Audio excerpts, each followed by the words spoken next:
मोह निशातम देख विशेष, मोह निशातम देख विशेष। अखंड तिमार हुए सुख धामी, अखंड तिमार हुए सुख धामी।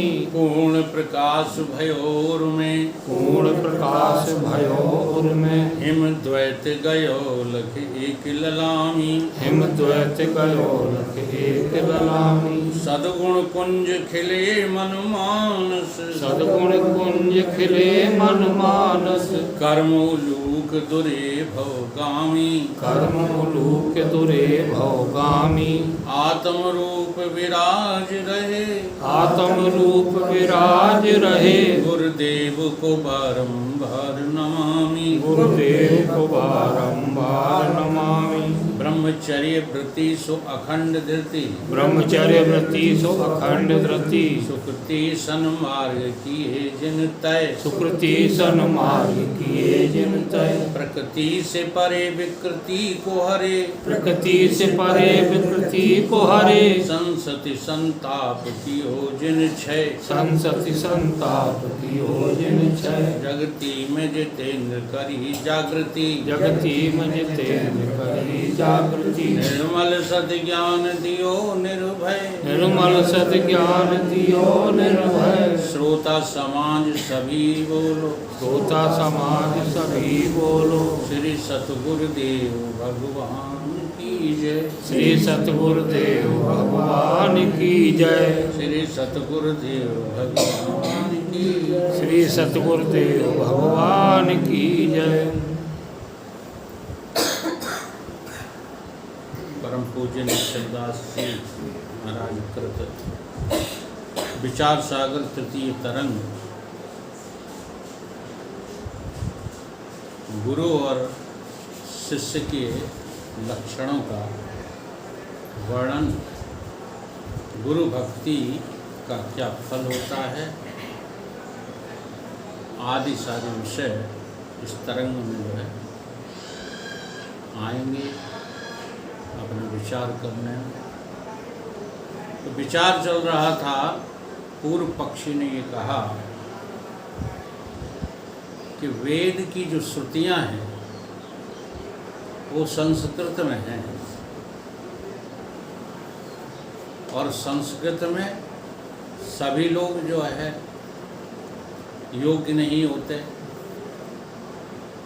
इसलिए जब हिंदी भाषा ग्रंथ कोई बनाया जाएगा तो वो आपको मोक्षदायक नहीं होगा।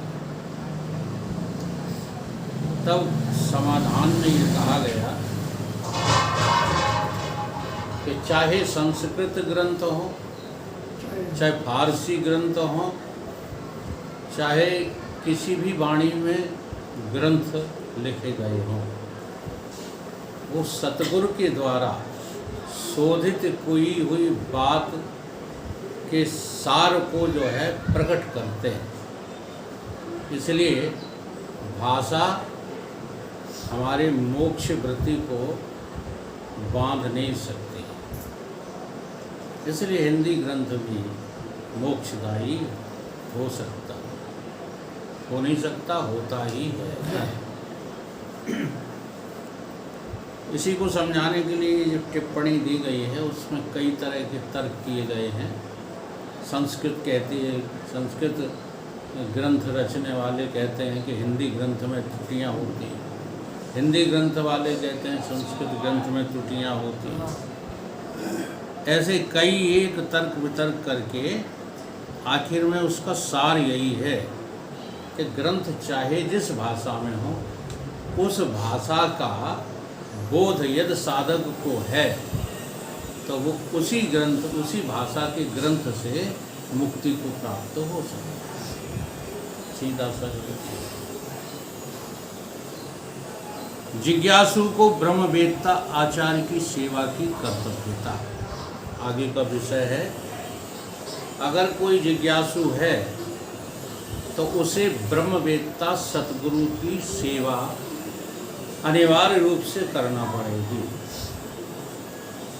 अगर जो है आचार्य की सेवा नहीं करता है कोई, तो आचार्य के द्वारा कभी भी मुक्ति के फल को प्राप्त नहीं कर सकता, कभी नहीं कर सकता। इसलिए आचार्य के विषय में ये कहा गया है कि आप कितनी भी मेहनत कर, मुंडक उपनिषद का सूत्र है, परीक्ष लोकान कर्मचितान ब्राह्मणो निर्वेद मायात न अस्ति अकृतः कृतेन तद विज्ञान अर्थ स गुरुम एव अविगच्छेत समत्पाणि ब्रह्मसूत्रीय ब्रह्मनिष्ठम। ये जो है मुंडक उपनिषद का सूत्र तुम्हें क्या कह रहा है कि इस संसार में तुम सब करके देख लो, और तुम्हें पदवी दे दी है काहेगी ब्राह्मण की, क्योंकि ब्रह्म ज्ञान तुम ही को होना है, पशुओं को नहीं होना। इसलिए तुम मनुष्य की योनि पा गए हो तो ब्राह्मण ही हो, कोई दूसरा नहीं है, सब ब्राह्मण है, क्योंकि ब्रह्म के लिए जन्मे हो, ब्रह्म जानने को जन्मे हो। और यही हमारी तुम्हारी मस्तिष्क में बात प्रवेश ही नहीं कर रही, चाहे जितना कोई समझाए। सबको आसक्ति कहाँ है? संसार के कर्म। इसलिए कह दिया, हे ब्राह्मणों, सब कर्मों को करके जो है परीक्षा कर लो। परीक्षा करने के बाद तुम देखोगे कि ये जो माया है, त्रिगुणात्मक माया, जो वेद ने वर्णन की है, त्रिगुंड्या विषया वेदा, वेदों में जो वर्णन है, हाँ, वो इन्हीं 3 गुणों का है। इनको आजमा के देख लो। जब इनको आजमा चुकोगे तब तुम ये पाओगे, क्या पाओगे? कि ये सब कुछ है नहीं, न अस्ति, कुछ भी नहीं, न कर्म है, न क्रिया है, न कला। आजमा के देख लो। अब हम आजमाते ही नहीं, उनका हम आंकलन ही नहीं करते, आजमाते नहीं हैं। अंधे श्रद्धा भक्त अंधी श्रद्धा से लगे पड़े नहीं, करोगे नहीं तो खाओगे क्या? अंधे हो, बिल्कुल ब्लाइंड। अब कोई अपने को अंधा मान रहा है? ऐसा मूर्ख, ऐसा अज्ञानी अपने को अंधा मान रहा है? कोई नहीं मान रहा। तो ये शर्त है, ये अपना अंधपना मिटाओ। इतना पुराना शरीर हो गया, अभी तक परीक्षा नहीं कर पाए कि तुम्हारे कुछ काम आया। जो कुछ भी तुमने किया वो रत्ती भर भी काम आया तुम्हारे। काम आने का मतलब जो है तुम्हारा प्रयोजन सिद्ध हो गया, नहीं हुआ है तो फिर हो अंधे कि नहीं, उसी में लगे पड़े हो। प्रयोजन तो हमारे भगवान की प्राप्ति है। हाँ, प्रयोजन केवल भगवत प्राप्ति है। अगर कर्मों से भगवान प्राप्त होता होता तो अभी तक हो गया होता। आकृतः कृतेन, यही तो है। आकृतः जिसमें कृत है ही नहीं, किंचित जिसमें कर्म है ही नहीं, किंचित जिसमें सगुणता है ही नहीं। अकृतः कृतेन, तुम उसे कर करके पाना चाहते हो, कैसे मिल जाएगा? नहीं मिलेगा। यानी कि सुख कर करके नहीं मिलेगा। केवल सुख का धोखा मिलेगा तो है ही सभी को, तब तो लगे ही हो, तभी तो लगे पड़े हो। कुत्ता हड्डी को लेकर के चूसता है तो देखता है कि मजा इसी में आ रहा है, जबकि बोधवान पुरुष जानते हैं कि हड्डी का मजा नहीं है, हड्डी का आनंद नहीं, आनंद तो उसके जबड़ों का है। खून कहाँ से निकल रहा है? जबड़ों से। जबड़ों में। तो आनंद निश्चय होता है तुझ चेतन आत्मा से, और तुझे लगता कहाँ है? कर्म कार्यों में लगता है। तो वहाँ पर तो फिर क्या करो कि तद विज्ञान अर्थ, उस सुख को जानने का विज्ञान क्या है? स गुरुम एव अवगच्छेत। तद विज्ञान अर्थ, इसी बात को जानने के लिए तुम कहाँ जाओ, किससे श्रद्धा करो, किसकी शरण में जाओ? सतगुरु। स गुरुम एव अवगच्छेत। और कैसे जाओ? समत पाणी होकर के चले जाते हैं, बिठा लिए बगल साहब, आओ बैठो, बैठे गए। आत्मा को कैसे पहचाने? हमने हमारा कत्ल कर दो, मिल जाए तुम्हें आत्मा। क्या कत्ल करोगे तो जेल होगी, और जेल में जाओगे तो रोगे दोनों आंसू, तब पुकारोगे सच्चे हृदय से क्या।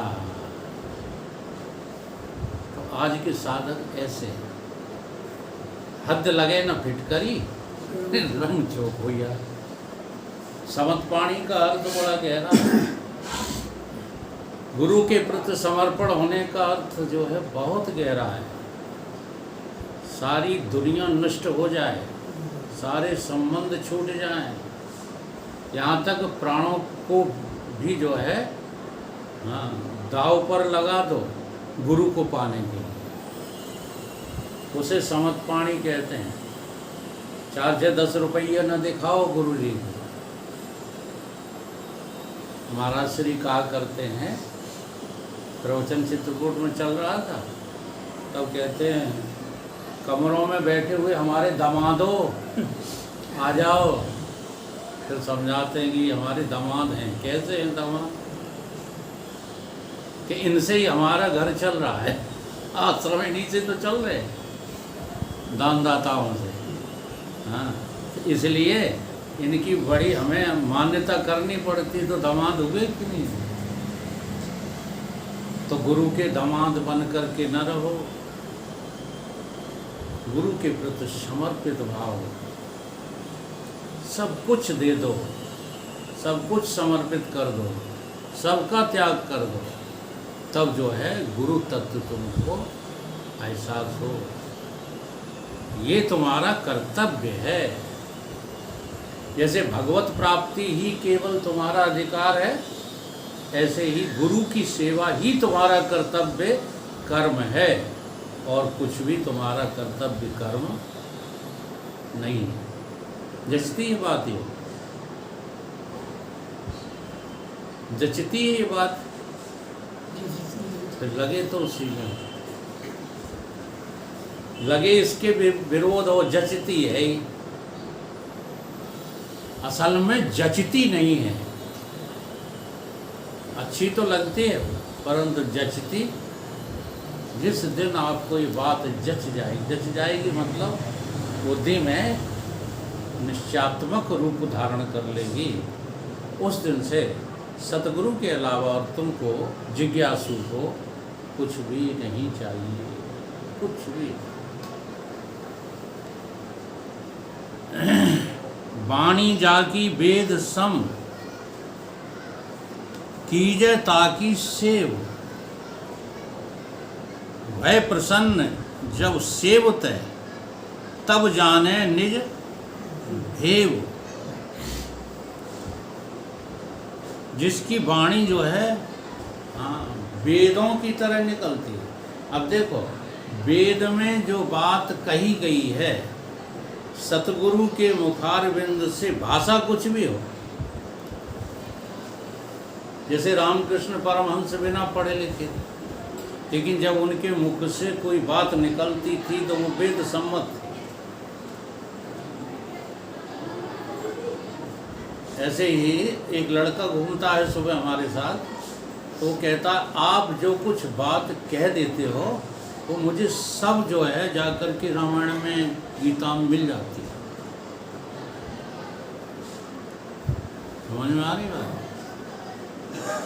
वाणी जाकी वेद सम, जिसकी वाणी से वेद निसृत होने लगते हैं। जी हाँ, सुत है। तब मुझे यही समझाना पड़ता है कि हमारे गुरुदेव ही हमारे भीतर से बोल रहे हैं।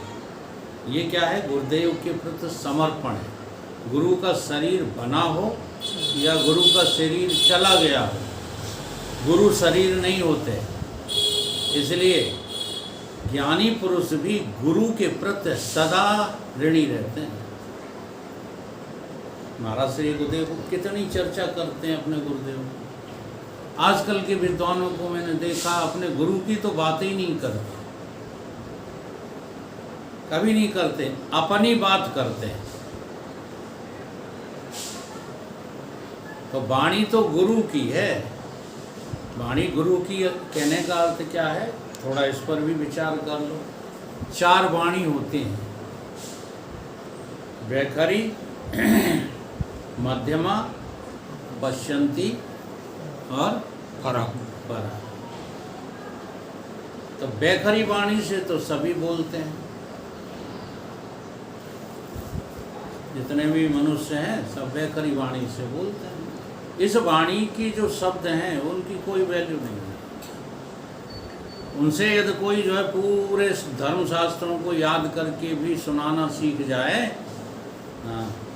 खडंगाद वेदो मुखे शास्त्र विद्या कवित्वाद गद्धम सुपद्धम करो, इतना भी हो जाए फिर भी कोई इन जो है इस वाणी का असर नहीं होगा, क्योंकि ये तो बनाई हुई वाणी है, बाहर की वाणी है। हाँ, कृत्रिम वाणी है ये। दूसरी होती है प्राकृतिक वाणी, जिससे कि पशु बोलते हैं और आप भी उसका इस्तेमाल कर लेते हो। कभी कभी पाठ करते हो तो ये नहीं चलते, बस गला ही चलता। हमारे पिताश्री सुंदरकांड का पाठ जो है 20 मिनट में कर लेते थे। हमने एक दिन जो है टोक दिया, हमने कि पिताजी शब्द तो आप बोलते ही नहीं हो। तो एकदम गुस्सा हो पड़े, तुझे क्या पता बोलता हूँ कि जो जो हम करते हैं वो शब्द ही तो बोलते हैं। कहाँ से बोलते हैं? लेकिन कंठ से। कंठ से बोलते हैं, मध्यमा से। तो मध्यमा वाणी से जो है पशु बोलते हैं, आदमी भी बोलता है। आदमी के पास 2 वाणी होती हैं, एक वैखरी, एक मध्यमा। पश्चंती वाणी से जो है कौन बोलता है? साधु बोलते हैं। ये जो है साधकों की वाणी है। अब देखो, साधक के पास 3 वाणी हो जाएंगी। पश्चंती हृदय से बोली जाती है।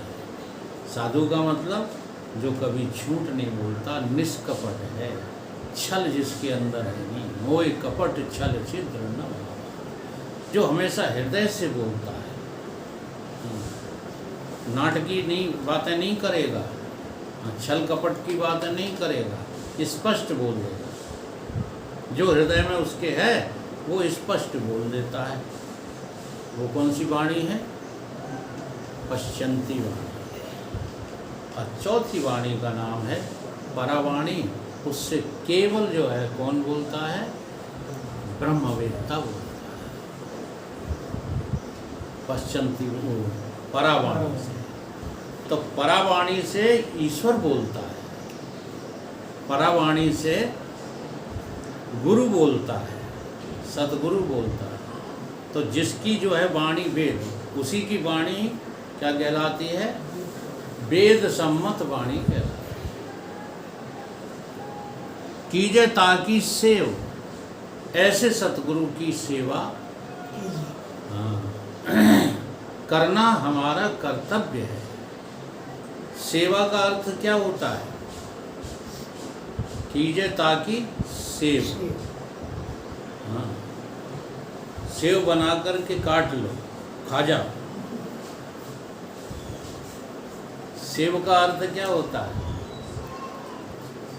सेव का अर्थ होता है जैसे गुरुजी हैं तैसे ही हम हो जाएं।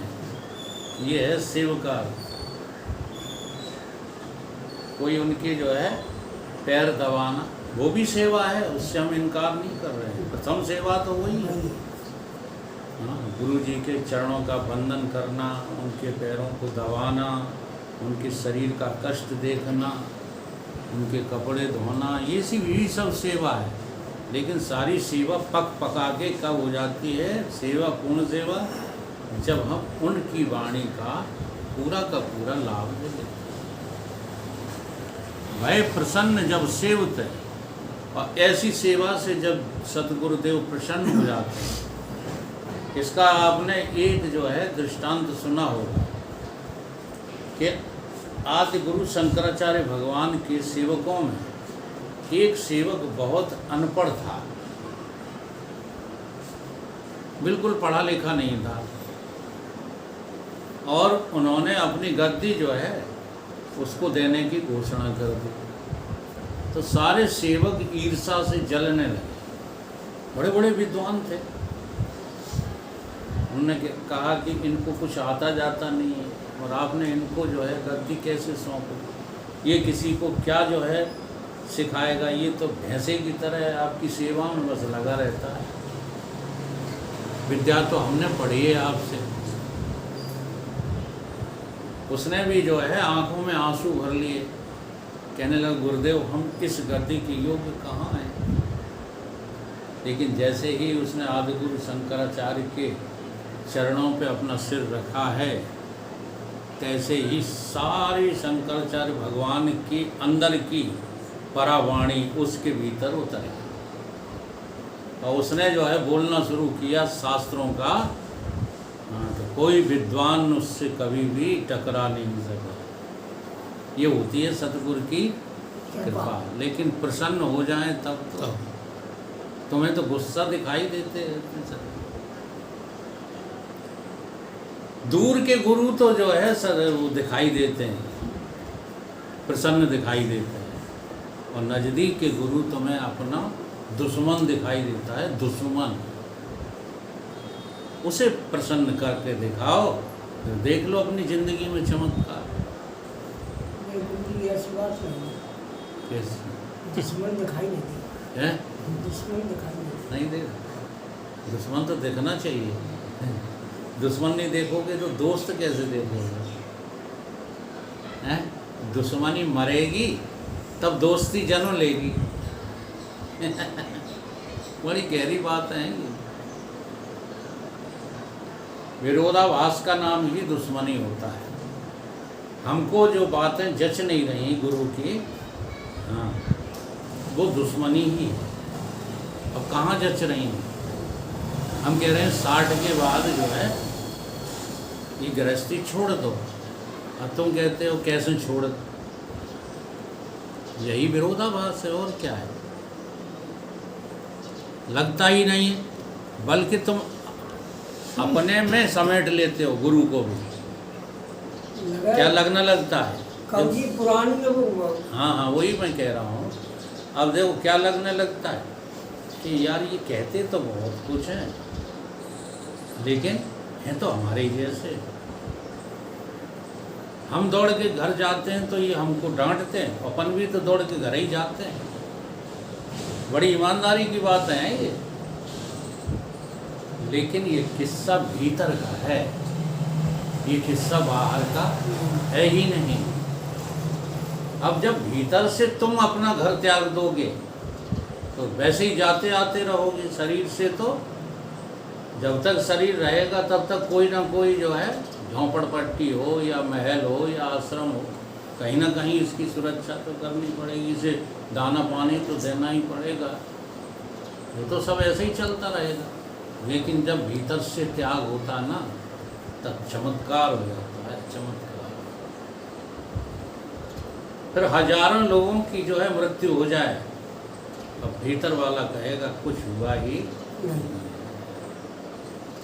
हजारों लोगों के साथ मिलकर उसे रोना भी पड़े, रोएगा भी, रो के दिखाएगा, परंतु भीतर से वो प्रसन्न है, जानता है कि कहीं कुछ हुआ ही। वो है भीतर का त्याग। तो गुरु प्रसन्न जब हो जाते हैं तब समझ लेना कि अब तुम्हारा भवसागर पार हो ही जाएगा। जा ब्रह्मवेत्ता की वाणी कहिए वचन वेद के समान है। उस ब्रह्मवेत्ता सद्गुरु जिज्ञासु उसकी सेवा करे, क्योंकि सेवा से जब सद्गुरुदेव प्रसन्न होंगे तब निज भेव कही अपने स्वरूप को प्राप्त हो जाओगे। गुरु की प्रसन्नता ही तुम्हारे स्वरूप के बोध में सहायक होगी। गुरु मिले, मिले माने प्रसन्न हुए, तब जानिए जब मिटे मोह संताप। मोह और संताप, तीन ताप होते हैं ना, उन्हें संताप कहते हैं। और मोह मिट जाता है, तब फिर गुरु अपने आप, तब तुम्हें लगेगा कि अब गुरु जी मेरे हृदय में अवतरित हो गए। गुरु का अवतार हृदय में होता है। तुम्हारे हृदय में गुरु अवतरित हुए तभी जानना जब तुम्हारा मोह संताप मिट जाए।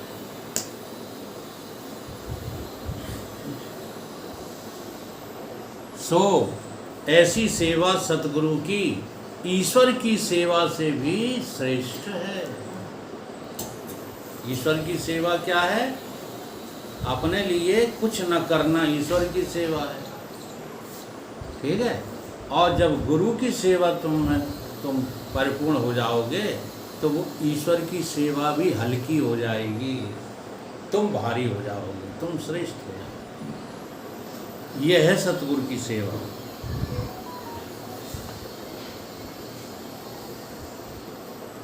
क्योंकि अब समझाया गया है, जो ईश्वर की सेवा है सो अदृष्ट फल का हेतु है।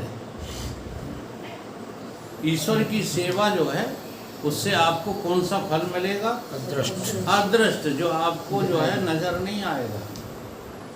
ईश्वर तुम्हें फल दे देता है, तुम्हें नजर ही नहीं आता है, और इसलिए तुम अहंकारी हो जाते हो।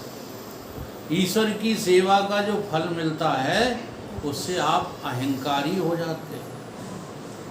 कहते मकान मेरा है, दिया तो ईश्वर ने। अब दिखता किसी को ये दिखता है। अच्छा, जिन्हें दिखता, मैं सबकी आलोचना थोड़ी करता हूँ, मैं तो ये तुलना इसलिए करता हूँ कि तुमको ऐसा लगना चाहिए ये घर तुमने नहीं बनाया, ये ईश्वर की प्रसन्नता का फल है। तुमने कहीं ना कोई जिंदगी में कभी पूर्व जन्मों में ऐसे कर्म किए होंगे जिनकी वजह से ईश्वर तुम्हारे ऊपर अपना हाथ रखे हुए हैं। हाँ, तुम्हें क्या लगता है? अब बहुत पैसा लग गया इसमें। अरे कागज और जो है ठिपुरियों को तुम पैसा कह रहे हो? देखो, मकान तब भी हजारों लोगों को दिखता है कि कुछ बना हुआ है, ताजमहल सब देखने आते हैं, पर जिन ठिपुरियों से ताजमहल बना है उन्हें कोई देखता है? कमाल है। तुम उनको लेकर अहंकृत हो जाते हो, ये मैंने पैसा लगाया इसमें, तो ये आपने क्या किया? ईश्वर के फल का आपने क्या कर दिया? अदृष्ट कर दिया। ईश्वर का फल दृष्टिगत नहीं हो रहा। यहाँ तक कि तुम्हारी जिंदगी जो एक दिन जिंदा रहते हो ना, ये भी तो ईश्वर की कृपा है। तुम्हें लगता है कभी कि आज मेरे ऊपर ईश्वर ने कृपा कर दी? अगर लगे तो रोज आना, सुबह उठ के यही कहा करो कि हे प्रभु, आज का जीवन तुमने दिया, मैं तुम्हारा ऋणी। कोई कहता है? जबरदस्ती जरूर जो है करा देते हैं, शाखा वाखा लगाने वाले या तुम्हारा कल्याण चाहने वाले संत सुबह सुबह जब खड़े होते हैं उनके सानिध्य में तो कहते चलो प्रातः स्मरण करो, कराग्रे बसते लक्ष्मी। शुभम कैसे करते हैं?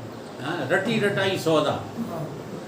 कराग्रे कहीं लक्ष्मी दिखती नहीं तुमको, बोलते रहते कराग्रे बसते लक्ष्मी, कर मध्य सरस्वती, कर मूले तो गोविंदा, प्रभाते कर दर्शनम। पृथ्वी के दौड़ के पाँव छू लो। हाँ, तुम्हें ऐसा लगता है क्या? पृथ्वी के पाँव काहे छू रहे? नहीं लगता। अगर लगता हो तो तुम्हारी लाइन ही बदल जाए।